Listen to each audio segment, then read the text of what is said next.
Happy Valentine's Day, Heal Squad.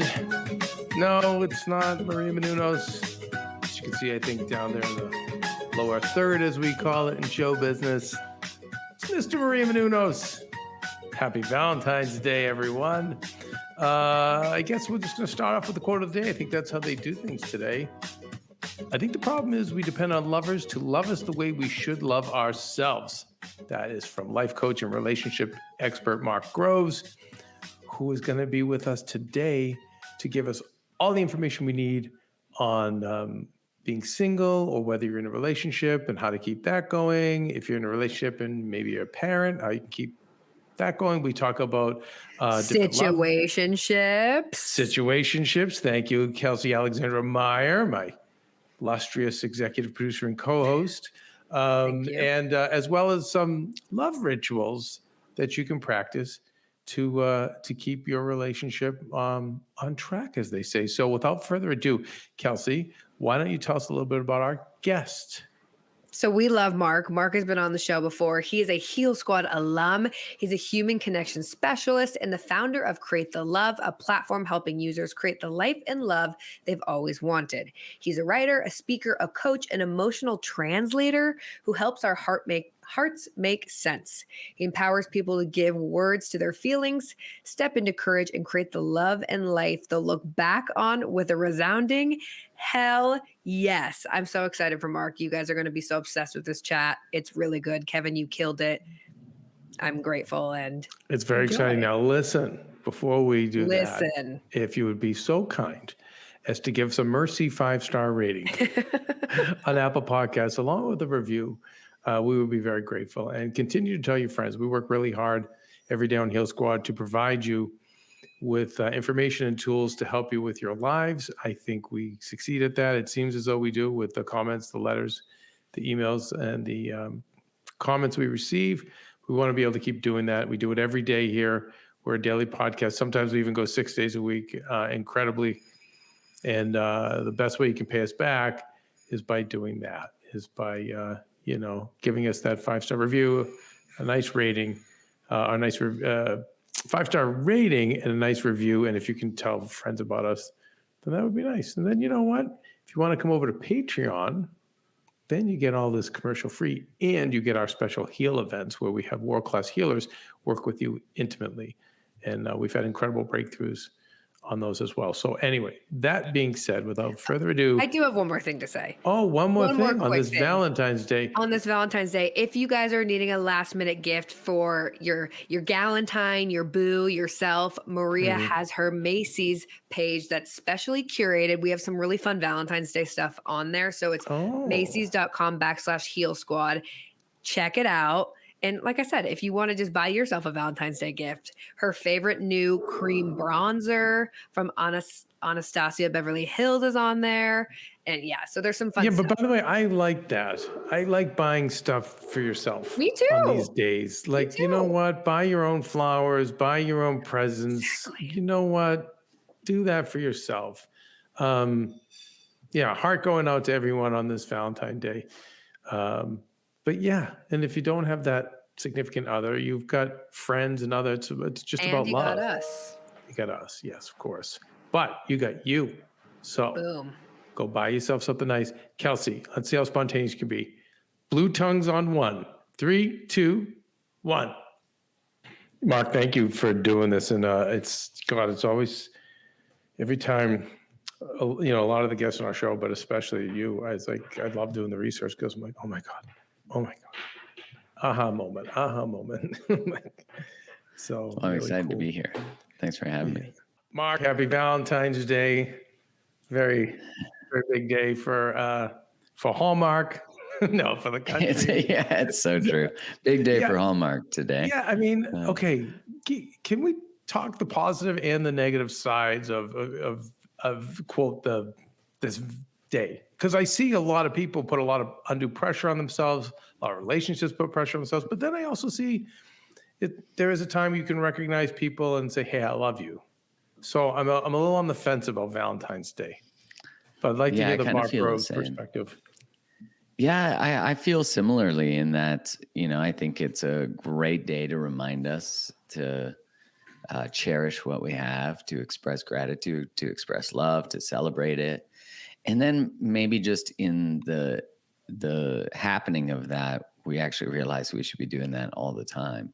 In research, it's not about big moments. Like relationship success isn't about anniversaries or birthdays or Valentine's Day or whatever. It's about actually the micro moments, the moments between, the way that we interact in the morning, like just subtle things that seem to be maybe what we might perceive in passing, or actually it's like the small things build to the big things, just like the small shifts build to big shifts. So yeah, I'm a little mixed on it. And hey, if love deserves a one day of massive celebration, that's great. I think the other side though of Valentine's Day is that often people who are alone or single, then they experience, more loneliness. It's more amplified. And that's something I think needs to be confronted too, because it's bringing forward that probably in some way we're placing our value in our relationship status, which we so often do. Oh, wow. So lots to just unpack with what you just said. Can we talk about those micro wins? Because I think you're right. We save it all for the anniversary. Yeah. Or the birthday or Valentine's Day, or, and talk about how, because I know with you back your stuff up with a lot of science and data, but yeah, let's go over the difference between that macro kind of celebration or salute to the positive things versus the little micro ones you're talking about.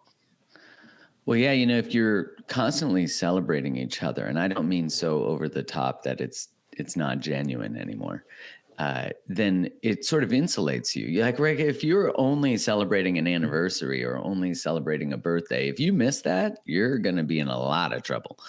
But if you're constantly in the space of gratitude and appreciation, then it insulates relationships from bigger challenges. So what I mean by that, let's give an example of what like a micro moment would be like. In the research from the Gottmans, they call them bids. And what they see is that they studied couples, newlyweds, they put them in a little apartment overlooking Lake Washington. They call it the Love Lab, and they recorded their conversations. And then they followed up with them 6 years later. And what they saw was that they could predict whether a couple would divorce based on how they responded to bids. And there's quite a bit of research that they've done on this. But what they looked at was that, for example, when I was a kid, I remember my parents, when we were sitting around the breakfast table, my dad would often read the paper and be like, you just hear him go, huh. And my mom would respond to that by saying, oh, what are you reading?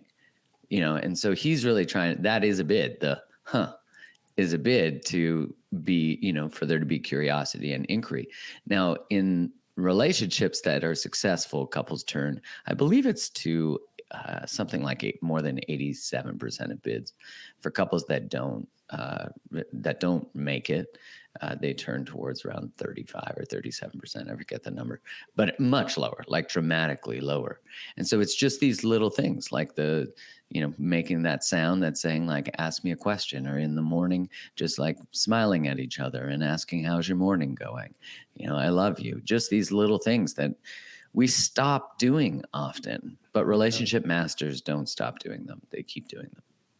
I think it's hard too, I think, with children and other responsibilities. I see that happen a lot where, especially the parents in the last 25 years, get so focused on the children and their needs that they put that stuff aside, the appreciation for each other. Do you see that a lot too? Yeah, I mean, I'm about to have a baby, so I'll let you. Congratulations. Come back. So am I. So, all right, congrats. Yeah. Yes. So we'll be able to circle back around this in a little bit. Yeah. So one thing that happens when a couple becomes a family is there's a transition from 2 to 3 or 4, and the identity of the relationship changes. And so there is a mourning, a grieving that has to happen as you move into the exciting phase of becoming a family. So there's that aspect. And I think you're really right. So much of a person's capacity, especially a mother in that early part, gets taken up by the needs of the child, and not taken up in a bad way, in a necessary survival attachment way. But we have to be so mindful, like my partner and I, Kylie and I, we are constantly talking about how we approach that we bring that top of mind. Because the other thing that happens is that for the mother, touch becomes associated with need. So constantly have a child needing milk, needing, love, connection. Then when the partner goes to touch for intimacy and connection, it can feel associated with more needs. And so there can be sort of a repelling of it. Yeah. So yeah, these are, wow. We have to talk about these things because they're happening anyways. So when we bring them forward and into the surface, then as a couple, you can actually discuss, how do we approach this? How do I bring my needs to you in a way that feels like they're not a burden? And how do I support you so that you feel like you want to move in my direction? I think having that awareness, so that really, again, just really helps having that knowledge of what you just said to the forefront. Like, this is what's going to happen. So if both partners are aware of that, I think that you're halfway to, being able to cope with it a lot better. I never heard that before. That makes perfect sense. Yeah, like with Kylie and I, we did a initiatory sort of celebration where we lit a fire and then we wrote down all the things we were afraid of and everything we were excited about. And then we took those pieces of paper that we wrote on, we shared if we wanted to with one another, and we then burned them. And then we set up these, all we had where we were these two plants, and we set up and we walked through them because that was representative of being a threshold of like moving through from being couple to then family. And, I think these types of rituals are important. Ritual has been part of human groups for since the dawn of them. And we don't often have these rituals that really delineate these moments in our life. Much like marriage is a ritual, we don't do these ones that are actually about transitions. Right. We'll do baby showers and reveals. Yeah. And by the way, and someone explained to me why I was being a total dude, Mark, this weekend, because someone was like, "Oh, you're gonna have all the showers." I'm like, "Oh, yeah, whatever." and this guy said, and it's actually a famous actor, but it was beautiful. He said, "No, that stuff, don't be like that. That's you all love. It's people giving you love and giving love to the baby and love to your wife." And I was like, wow, I never thought of it that way. But backing up, again, like those, we go back to the major birthday, the major anniversary, the major, reveal party, major shower. These are the major rituals, but it seems like what you created was a micro one that I've never heard. So we're not really aware of those. Can we talk about some of those? I'm calling them micro love rituals, if that's even what it is. But I find that fascinating. I think just it, even just to brings that awareness of, we're doing this ritual for this reason. It just kind of puts something in the back of your head as a reminder or a go-to as the relationship progresses. But can we talk about more of these? Because I've never heard that before, and I'm really, that feels right to me. Yeah, it really treats the relationship as sacred.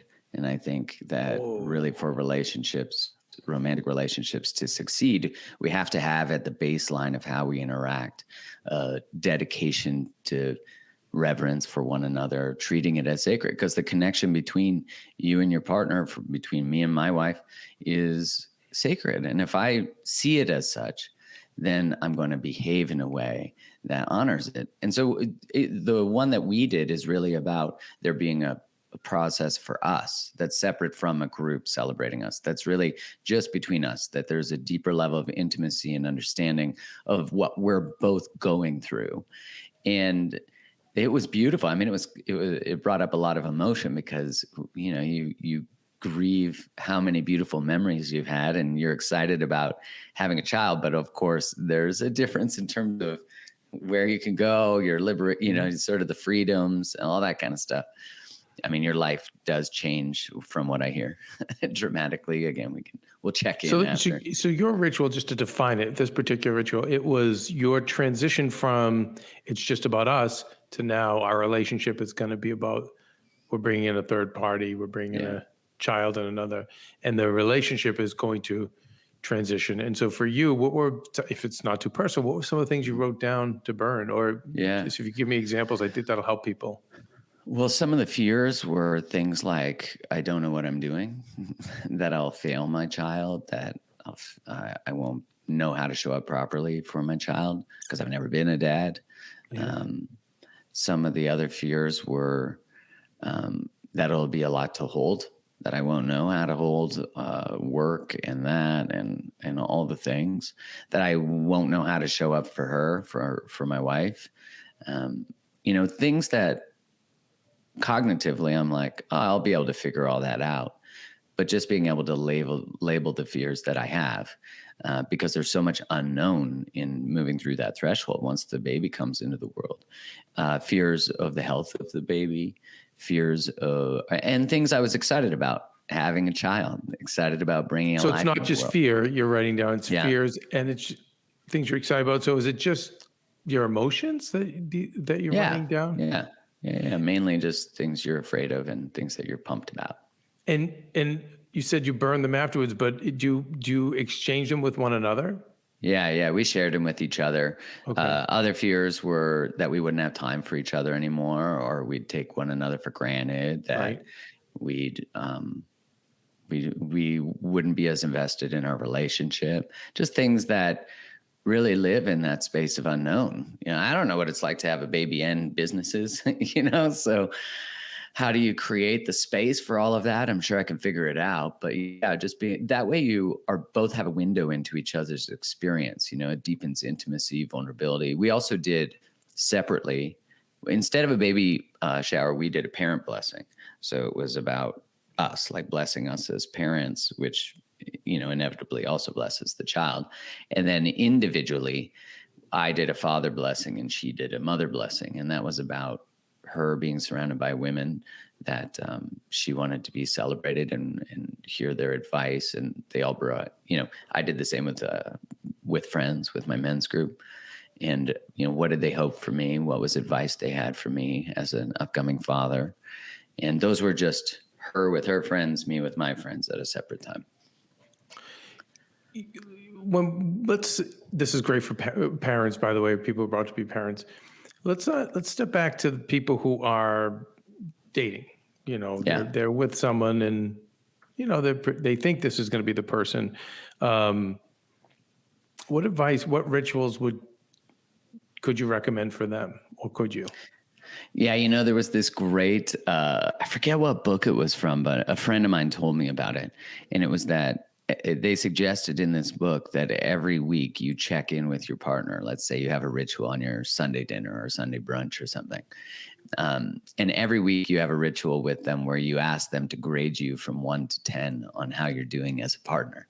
And it's kind of funny because what it would turn into is, let's say you got a 7 or a 4 or whatever it is. A lot of the times we get defensive about something like that. We hear a 7. Yeah, it would be. Right. And then we're like, 7, I am not a 7.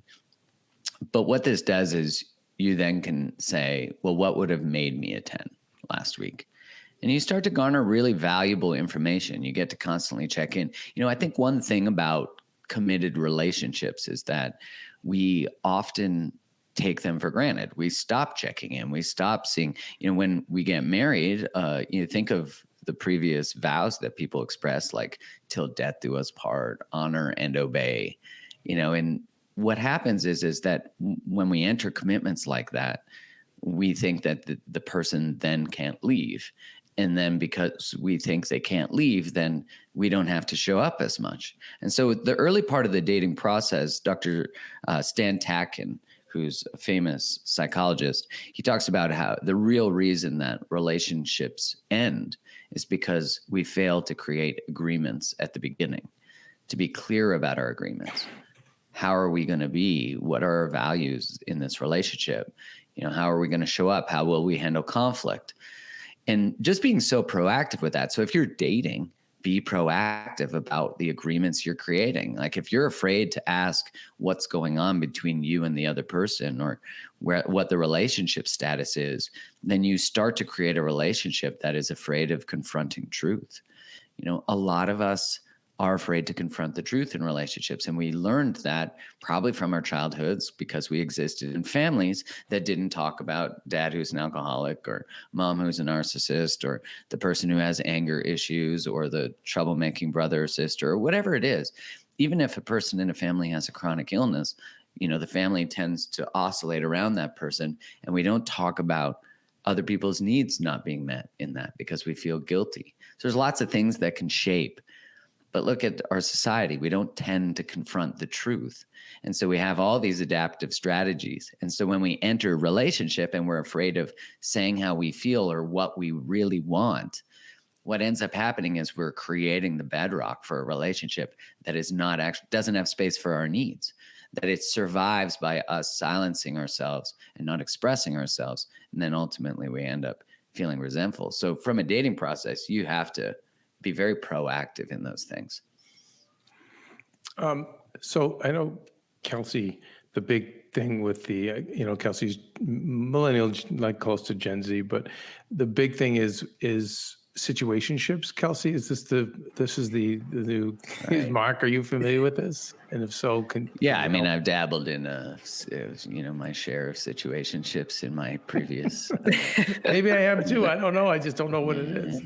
I'm sure you have, Kev. Mark will explain. But yeah, it's like, I feel like a very hot topic with my age. But even I was saying to Keven, I was talking to a woman the other day. Maria and I were at an event. And she was asking what we were doing for a Valentine's Day episode. And I said, you were coming on. And she said, gosh, you guys have to talk about situationships. They're so hard. So I want you to go into it, Mark. Oh. But yeah, I think that it pertains to everybody. We all deal with these like sort of situationshipy things. Yeah. I mean, how would you define it? A situationship is essentially like friends with benefits, And Kelsey, you can always chime in if you think there's more descriptors that are required. It's just like someone not wanting to commit. Yeah. I don't want to be in a relationship with you, but I want to be intimate with you. Right. And so maybe we Netflix and chill, but I don't want to deal with your emotional needs.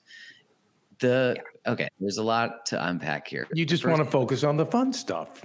Yeah. Is that a bad thing? It doesn't. I get that. Right. Like if you could get a BJ and not have to talk about feelings, my God. Right?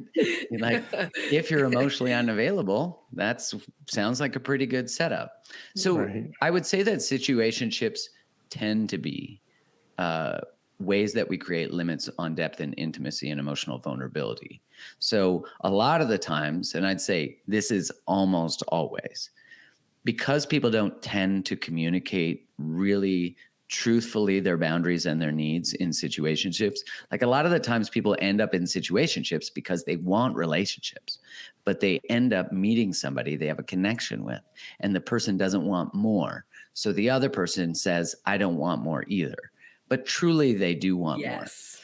And they think that if they bang this person on demand or give them a great hand job or, whatever it is, that person will want to be in a relationship with them. They'll be able to convince them to change what they want. There's so many layers to this in that first, we don't actually trust that we can ask for what we want. We're afraid to let go of this situationship. But here's the irony of all this. If people who were in situationships who really wanted relationships actually left those situationships, they would find relationships. But they end up using all their time and resources and emotional energy to invest in someone who doesn't want to invest in them. And so it is generally a childhood wound of unavailability that is expressing itself in what we desire as adults in relationship. And I would say when you end up in relationship with people who just don't really want to choose you fully, then you have to develop the belief that you're not worthy of being chosen fully. Like you can't be in a situationship when you really want a relationship and believe you're worthy of more than that, because you're actually choosing something that says, I don't believe it. And so I'd say there's also a lot of fear of intimacy and closeness, truthfully, maybe in younger generations. There's probably a lot to do with technology there, availability, the paradox of choice. Like there's more choice than there's ever been. And, there's a lot of people who would say that creating too much sexual availability also devalues like how a mate is perceived. And when I say mate, I mean like from a biological perspective. So there's lots to unpack here, Kev. How many grenades? I know, but did no, we I'm walk sorry. on there, This is right? very helpful because I think I see a lot of single people. So, I mean, we covered relationships to a point, but I guess Valentine's Day for me, I don't know. I want to focus. I feel like it hurts more single people than it does people in relationships. So Yeah, there's many, absolutely. there's other, I would love to do more parts with you, and hopefully we can, on just general relationships.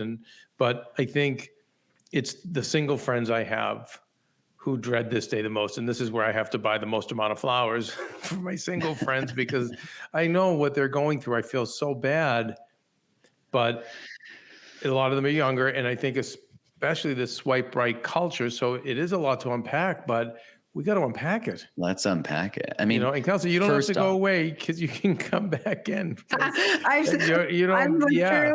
I mean, Carolina, first of all, I have to say, yes, I want to talk about that, but Carolina and I are sitting here going, that is the best definition of a situationship I've ever heard in my life.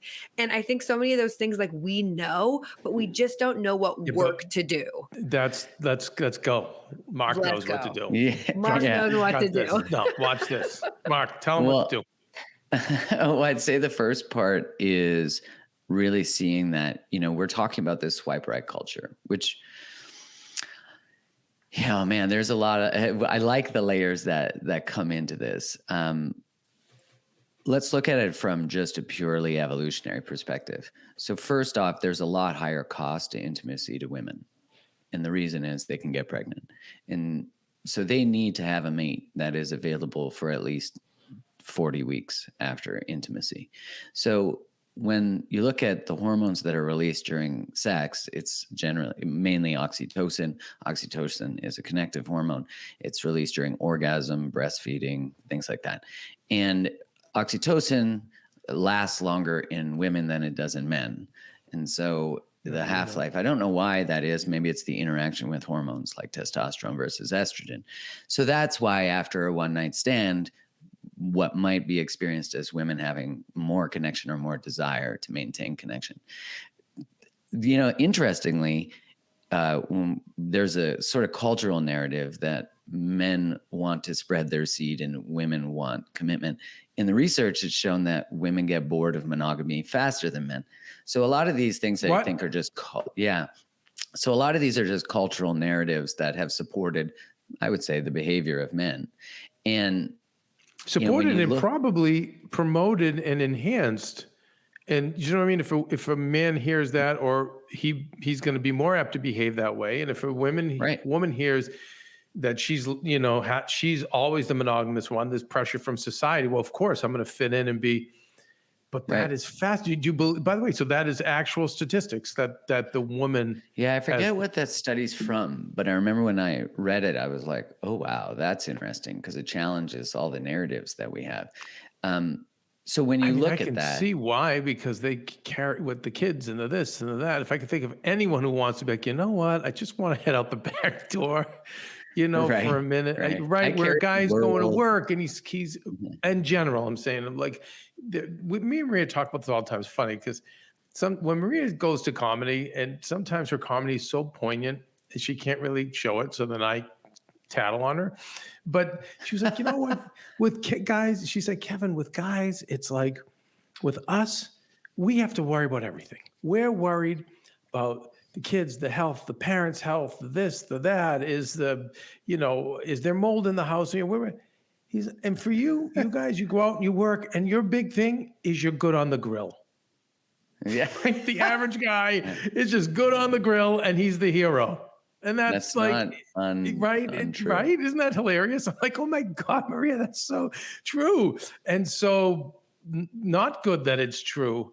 But and now with women having to work and provide on top of all that, I can see why they would be like, you know what? Peace the F out. But I think society has shamed them so much that they kind of stay in line more, and we're the ones who will, get into the less ethical, it seems, again, and I'm just going off regular guy instinct. That's really blows me away though. But it does make sense. Yeah. So when you look at Harriet Lerner talks about why is it that women tend to want to learn about relationships more than men? And she said it's because any subordinate group has to learn the needs and nuances of the dominant group. And so if women didn't know how to navigate male emotion, they can die, right? They can get killed. They can be assaulted. So that's why there tends to be more emotional fluency in women, and why, if I run an event, it's like 85% women generally. So there's that. So when you think about that, how that might translate to situationships, is that a woman might acquiesce to just being in a situationship because they don't have space for their needs, or they might have look up their matrilineal line and see that there hasn't been space for their mother's needs, their grandmother's needs, their great-grandma, right? So they've never actually seen a relationship that had space for both people's needs. Now, on the other side of that, what you're talking about, where women tend to sort of carry all the plates, that is what might be called overfunctioning. So they're doing all these things, carrying the world, and that gives permission to whoever they're in relationship with, no matter the gender, because you'll see this combination, no matter gender. To be good at smoking meats.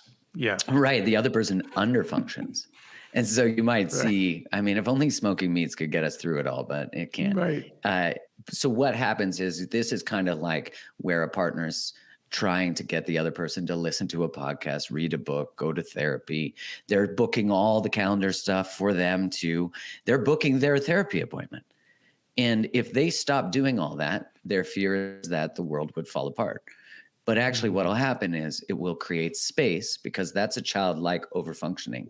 I'm doing more than I should. And it creates space for the other person to finally step in and show up.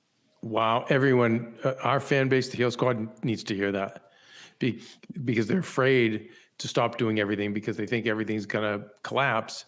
And what they don't realize is it will create space. It's actually a good thing. It'll empower other people. It'll make them live longer. It's the hardest thing, though, because that initial point of when you do take your hands off the wheel, right? The ship goes out of control. Yeah, and your instinct is, I got to put my hands back on the wheel. But if you can ride it out, you're creating space for the other person to grow, and for everyone in the family to grow. Well, yeah, you're expressing boundaries, and you're also, this won't be a popular thought, but I'm going to say it. You're also having to step out of the space of martyr, out of the space of victim, because what happens when you carry all the plates is you get to tell everybody how many plates you carry, and you get to also hold that over people.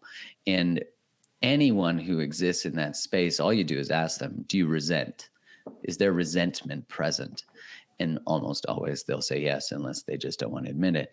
And resentment is 100% of the time present when you don't prioritize yourself over something or someone. And so we use resentment often as a way to weaponize, like use as power. But if we sourced our power instead of from being a martyr, which I'm not, when I say victim or martyr, I'm not negating the experience of what might create that space, but I'm saying we can't live in it.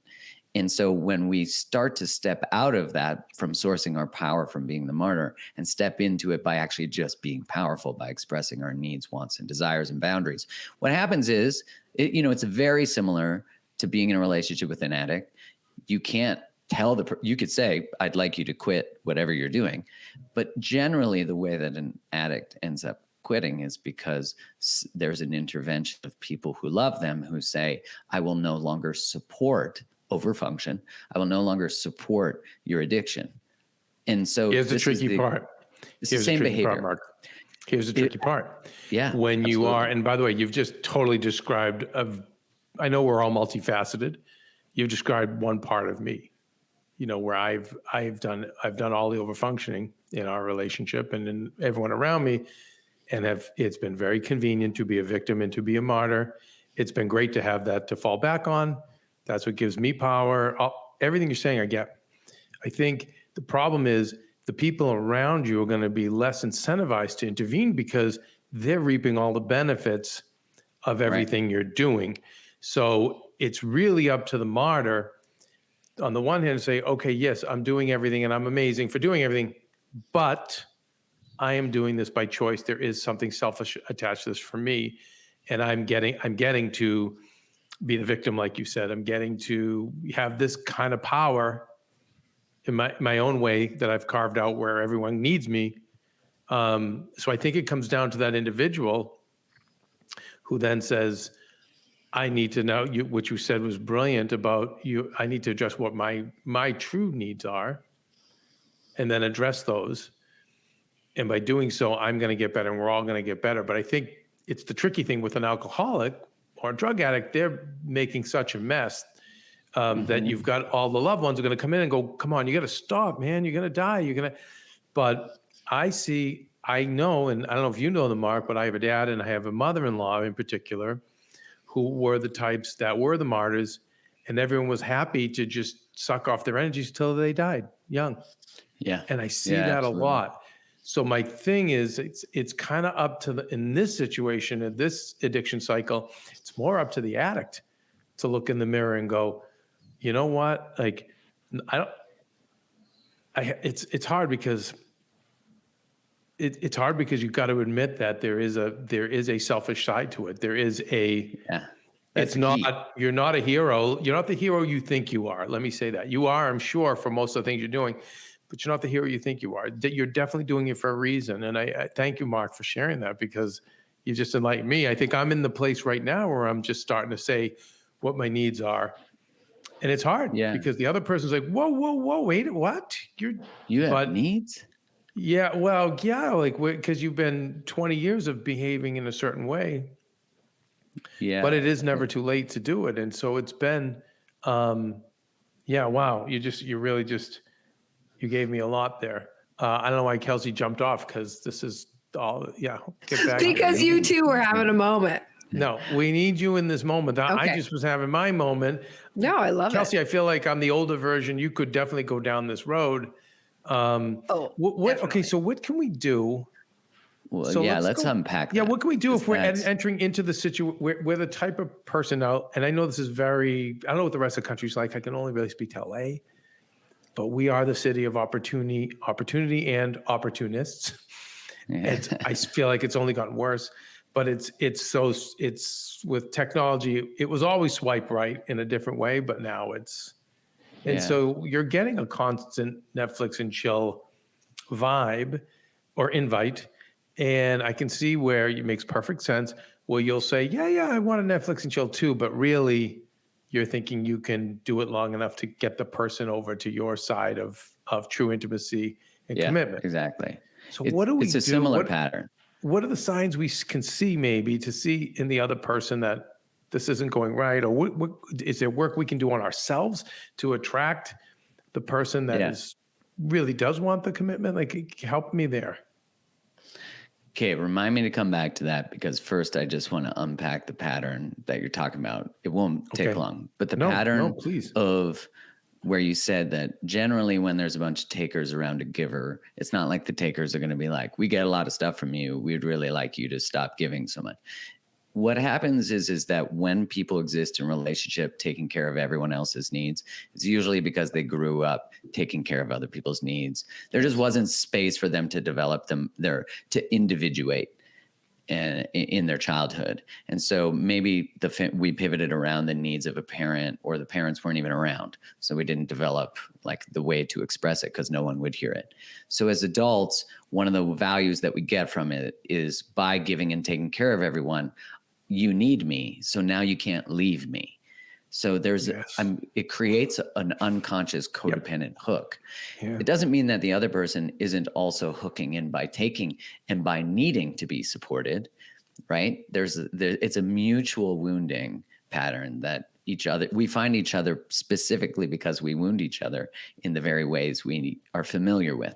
And so the invitation out is often when someone's in a circumstance like you're talking about, and I very much relate to your circumstances, sounds like Kelsey does too, is that we don't trust that a relationship will stay together if it has space for us. And if someone asks someone in that pattern, what do you need and what do you want? They often don't even know how to label it because they're such experts at other people's needs and wants. Yes. So there's a growing up that occurs within our hearts and souls, which is it's really about becoming adults, which is also why the underfunctioner needs to become an adult and handle their business too. So your healing is actually the other person's healing. And so the relationship, I was talking to a mentor of mine who is like talking to Kylie and I as we prepare for the birth of our child. And I was saying, like, I'm really learning that I need to advocate for my needs, because my fear is that when this child comes, there'll be no space for them at all, because dad falls to the back of the bus. And the woman said to me, her name's Sarah Soleil, she said, well, perhaps you can see it that the family system is actually needing you to advocate for yourself, and the baby's actually preparing you to do that so you can model it for the child. And I was like, oh, wow, that's a brilliant perspective. So that way there's also a little bit, because we have to have compassion for where the pattern comes from. So anyone who overfunctions in a relationship, learn that it's a survival strategy. It just doesn't work for a relationship with two adults in it. And if we operate that way, the other person also doesn't get to become an adult. Okay. So if there's any questions on that, let me know, and we can hop into the situationship resolution. No, I'm good with that, because that helps me again for my journey as a would-be father. Yeah. So let's help some of these single people who get stuck in these situationships.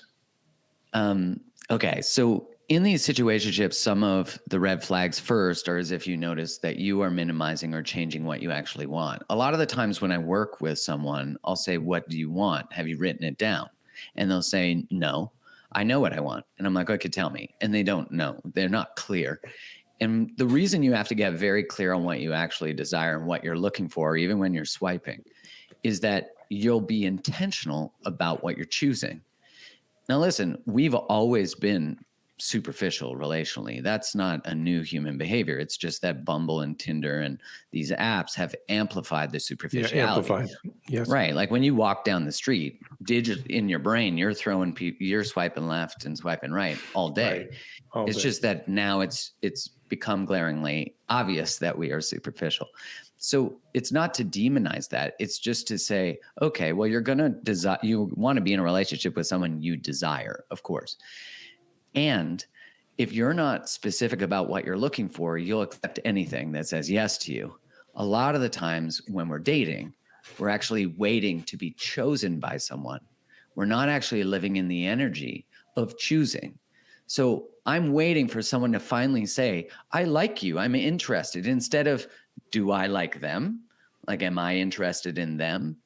And this is a curse of things like romantic comedies and Disney, is this idea that one person's going to save the other person, right? Princess. Yeah. Well, by the way, isn't that most of us in general life as well? We want to be chosen, who are not living a fulfilled life, don't have a fulfilled career. It's like, why doesn't anyone see me?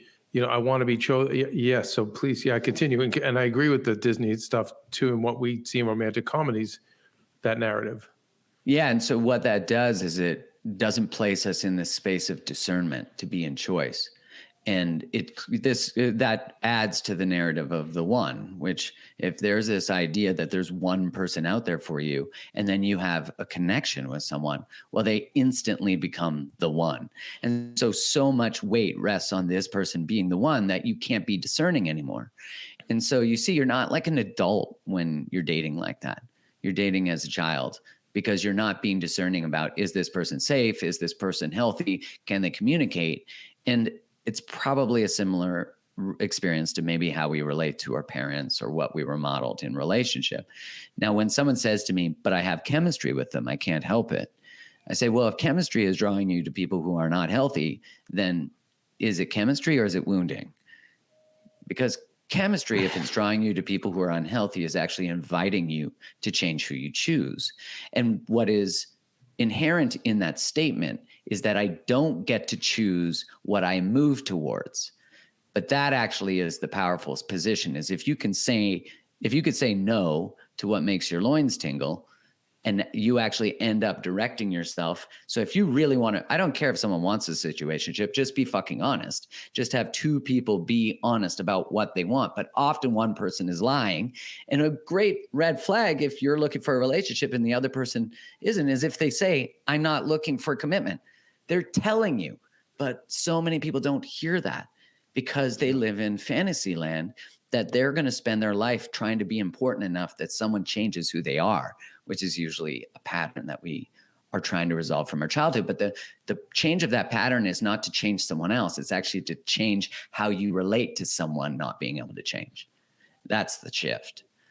So that's why I don't even try to save someone from the pain of Valentine's Day. If someone says, Valentine's Day is the worst, I hate it, I feel like shit, I'm like, why? Like, what is it about a day that celebrates love that actually takes you down, that it's actually powerful enough to make you feel bad? I want to get to the root of the belief about relationships and your value that a day can rock you. Because to me, I'm like, it's just a day. And your value doesn't live in your relationship status. But of course, society would have you believe that you're more valuable if someone chooses you, much like we teach people that they're more valuable if they look young, much like we teach men that they're more valuable if they have more money or more power or more muscles. It's, you know, it's all part of the same system. And so to rebel against it is to reclaim your worth separate from all those things, much like you said about, you know, do I feel valuable in my work? Do I feel lost? Right? It's a similar thing. Okay, Kelsey, if you have anything else. I have so many really? thoughts. All right, let's go. Because you know what? It's Valentine's Day. It's Valentine's Day. Okay, going back to the chemistry or the wounding thing, that like, oh my gosh, I can think of like, I'm thinking of one person in particular in my life, like right now that I'm like, oh my God, yeah, it's so wounding. So if It was you're wounding. It's your wounding that attracts you to him. right. Not It's the not chemistry. It's to them. wounding. Yes. Right. And so like, okay. And wounding is sexy. It's the ultimate test. What? It usually comes covered in coconut oil. You know, it's like, it does, because we're usually drawn to the thing that's almost it, but not. And that's the test. Oh, especially because we often treat the pain of not being chosen with arousal. So that's where situationships actually become addictive, because we get addicted to the experience of arousal that treats the pain of abandonment and rejection, if that makes sense. yes. So and it's almost like chasing that high where it's like, you want to change that. You're like, no, choose me, choose me.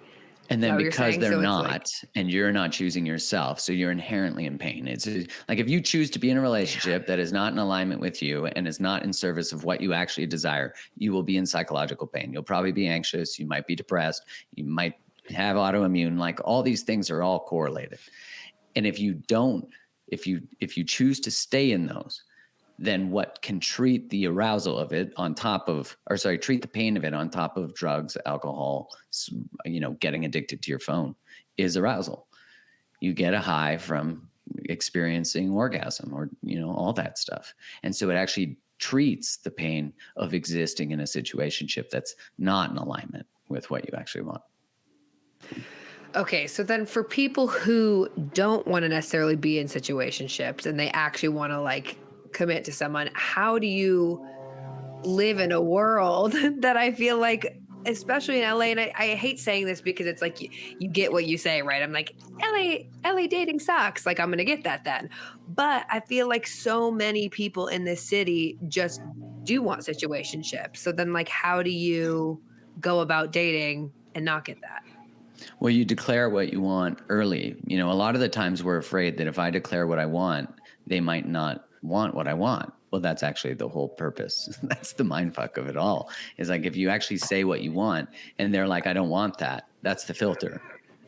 You know, so by declaring it and by saying it and by saying no to what isn't, you actually put yourself in the space to be available.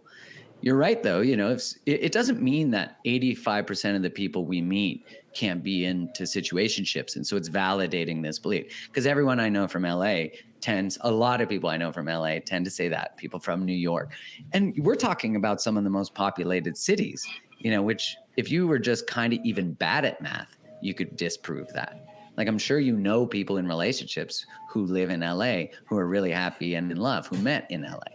So it's very similar. It's like, if you believe that everyone's into situationships, you will continue to only see that.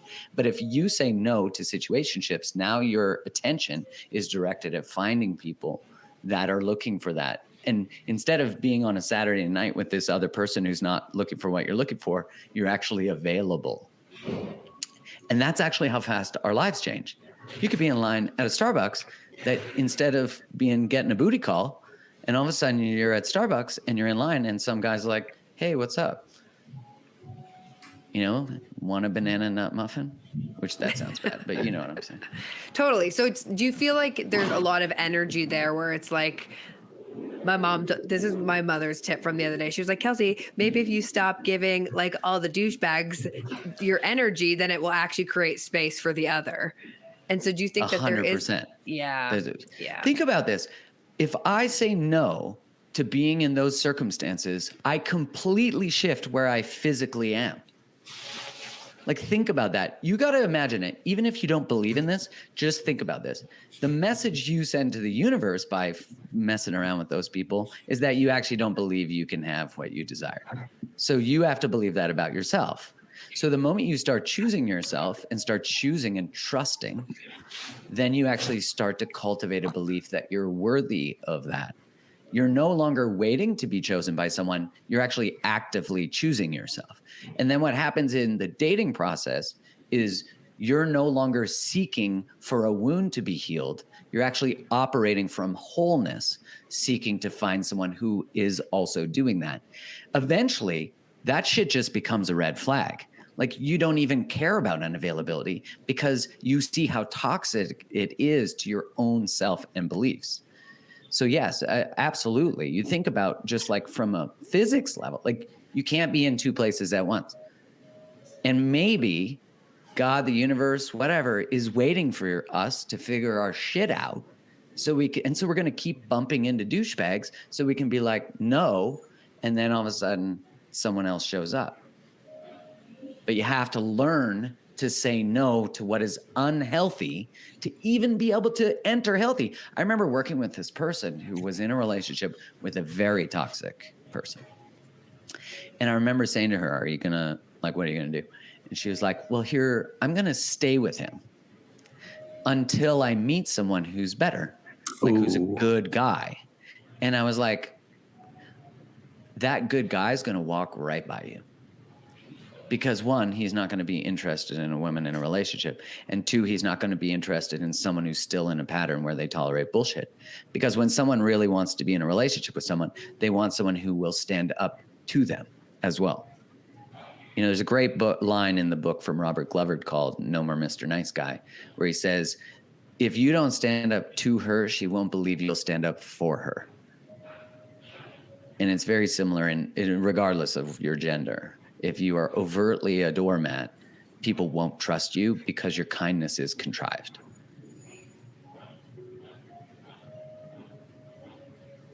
Your kindness is contrived. Wow. Yeah, because it's to get something. It's not genuine. It's a survival strategy, which is healthy, right? Like from a survival perspective, that's good. But from an adulting relationship perspective, they won't trust you because your word isn't actually real. It's manipulative. I'm writing this down.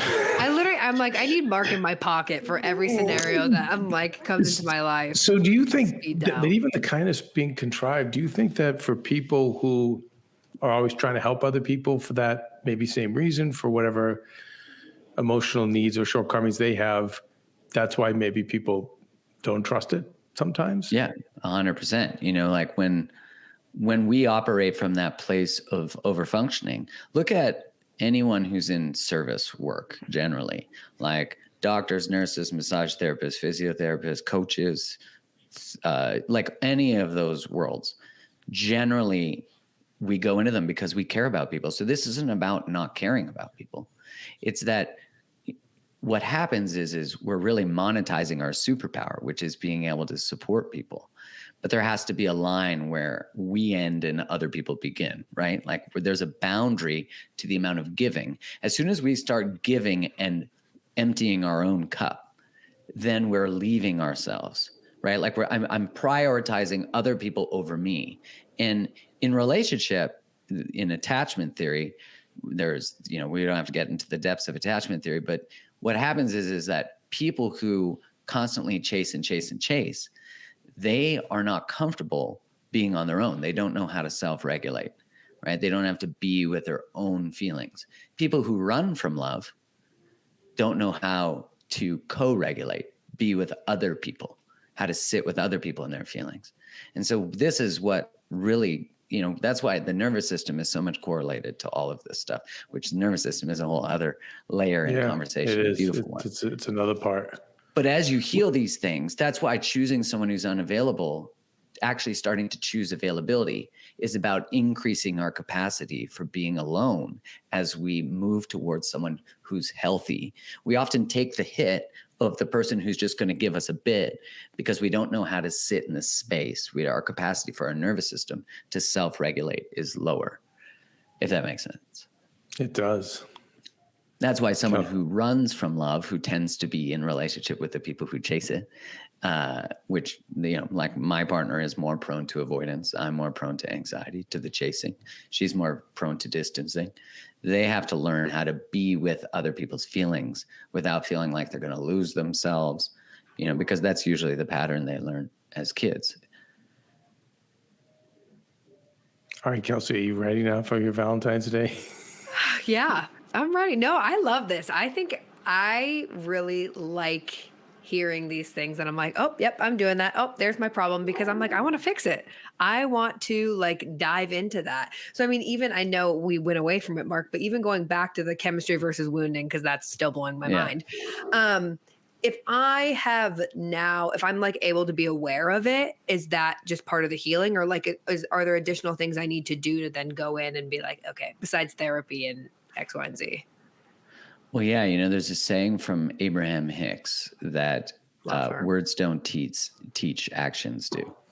So you can know all of this, which actually, if memory serves me correctly, you were aware of some of these patterns previously. Yeah, probably. Yes, I was. So you are aware of it, but there's a limitation to changing it.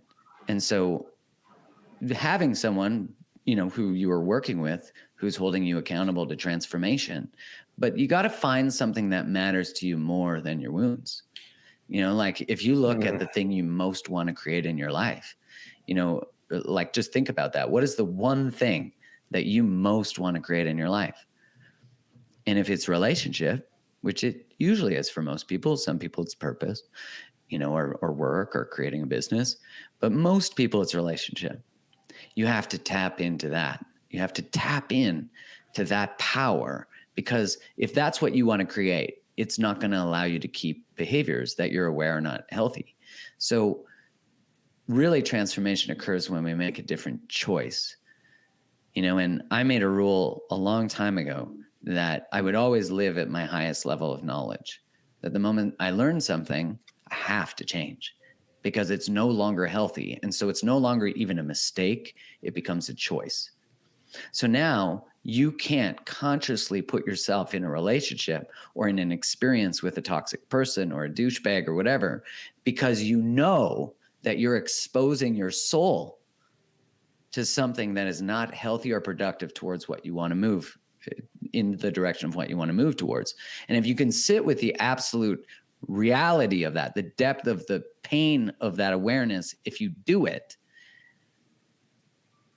that significant pain that comes from that, then you realize wait, I can't let myself do that anymore. And, I remember when I had the awareness that I was in relationship with people who didn't want to fully choose me.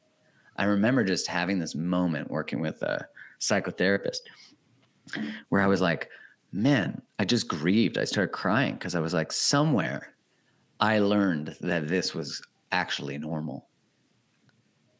And I just remember being so sad for me, for little me, because I was like that.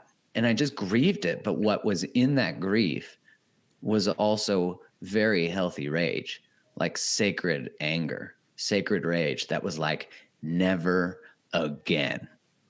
And that from that day forward, my boundaries became so fucking solid for that I was like, never. And we have to do that not just with other people, but with ourselves. And that's, you could feel that. It's somatic. It's in your gut. You think about all the people who overfunction, take care of everyone. Their life is about everyone's needs. When they finally say no, all that energy that has gone into everyone else, all that life force is now in their own body. And it can go towards healing. It can go towards boundaries. It can go towards transformation. But ultimately what's happening every time we're relating, no matter the relationship type, is we are asking ourselves, one, is this relationship safe to be me? And two, do I have my own back? And most of us don't have our own back. So maybe Valentine's Day can be the day now we I'm have gonna our own cry. back. Well, when you went to your childhood, and that helped you to realize so much about what you do today. I'm fascinated by that because of our show. What I struggle with is I can point out to Kelsey moments in her childhood and to Maria that seem as though they affect their present day decisions, but for whatever reason, especially with Maria, it doesn't seem to resonate. They have to get there see it on their own. That's what's, I find the struggle. Like you probably, Mark, if Kelsey and me told you about our childhood, you would easily say, oh, well, that makes sense. You're probably X, Y, and Z. But I find it hard when I'm, working with people I care about. It's hard for them to get to that moment, to see the correlation between what went on in their childhood and the choices they're making today. Yeah, often we would pair with someone who's more avoidant. Avoidant people don't tend to move towards that information on their own initially. So being pointed to it is also being pointed to a pattern potentially that they're just not ready to see. You have to accept first that you have a pattern that's unhealthy. To even find the pathology of anything, you have to actually be able to label what's really going on. So if like I said to my partner, oh, I see why you do that. It's from your childhood. She's like, I don't do that. Like that, there's not even going to be a willingness to witness it. So there has to be almost like an experience of consent of the exploration, and instead of me maybe labeling it, because, sometimes I can make an assumption about where something comes from and I'm totally wrong. And instead of being, which I love if I try to label something and someone says, nope, that's not right. Because that's true for them, right? They're being discerning about the pathology or where something comes from. But if you can both curiously be willing to look towards the pattern, and they get to be, especially for someone who's avoidant, they get to be in the driver's seat of the exploration of that, and they're willing to, then you have more openness, if that makes sense. Got it. Happy. Yeah, because they might be like, Valentine's that doesn't feel Day. Right. What's that? I said happy freaking Valentine's Day. No, but I think it is, because I think it's all this I'm stuff excited. just moves us forward. Change our patterns, like what is more exhausting than having the same challenge in relationship? It's like, at least get creative, have new challenges, and every time you heal something, you just up level. And that's why relationship as a vehicle for transformation, and let's say the ultimate goal of being a human existence, is self-actualization. The fastest way to achieve self-actualization is through relationship, because you'll never have a more powerful mirror to your inadequacies, to your limitations. And we mostly get defensive about that, but that is actually a gift. That is actually a beautiful gift if we're willing to receive it. I'm writing that down. The fastest way to self-actualization is through relationships. Now, that is so counterintuitive to what I would have thought, because I would have thought self-actualization is something you need to get to on your own, and you can't depend on other people to get there. But what you say makes perfect sense, because you learn in your relationships, and like you said, the relationship is a mirror, for what we want, who we are. Wow. So much for trying to become self-actualized and not have relationships. You can't. You at least will have to do it through the experience of relationship. It's also like when someone's single and they think they got their poop in a group, and then they start dating and they're like, oh shit, I thought I healed that. Well, you can grow absolutely individually on your own. There's no doubt. But I would say all our wounds occur in relationship, and they need to be healed that way. I can build the baddest ass boundaries on my own, but as soon as I enter a relationship and my needs bump up to someone else's, and we have to learn how to negotiate, that's when you really learn, do you have good boundaries? Can you communicate? How do you receive boundaries? How do you stand? Again, that question we're always asking ourselves, is it safe to be me? Do I have my own back? And we want to cultivate relationships that it's safe for the other person to be themselves too. Often we're very self-oriented in relationship, but can we create a sacred space between us and other that actually honors two individuals and celebrates two individuals and makes it that two individuals still exist in the container of relationship? We often think it's romantic to lose ourselves. There's nothing romantic about losing yourself. It's codependent, and most of us end up breaking up later in our lives because we realize we don't have a self. And so we think the relationship is to blame for not having a self. And sometimes it is. But ultimately, it's that we haven't claimed ourselves in relationship. Okay. So, Mark Groves, where do we find you? We need to have all the stuff, all Mark Groves, so we can continue to have more of this. By the way, you just gave us so much. It's hard to put all this into practice. So I do recommend writing. I always recommend taking notes like I did or re-listening to these episodes, but definitely hearing more from you, Mark. Where else can we find you and all this amazing information? Well, one, thanks for having me again. I'm always excited to come on the show. And happy to do a Q&A sometime if that is helpful for Would love that, yes. Just so we can do real-time chatting and coaching. And you can find me. I have a Mark Groves podcast. I have Create the Love on Instagram. I have createthelove.com where all my courses are. And you can Google my name. And the courses are, what are those? What will I yield if I take those courses?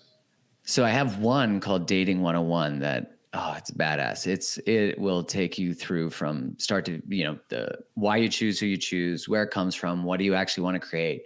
It'll help you learn about your nervous system and how to heal it in the process of dating.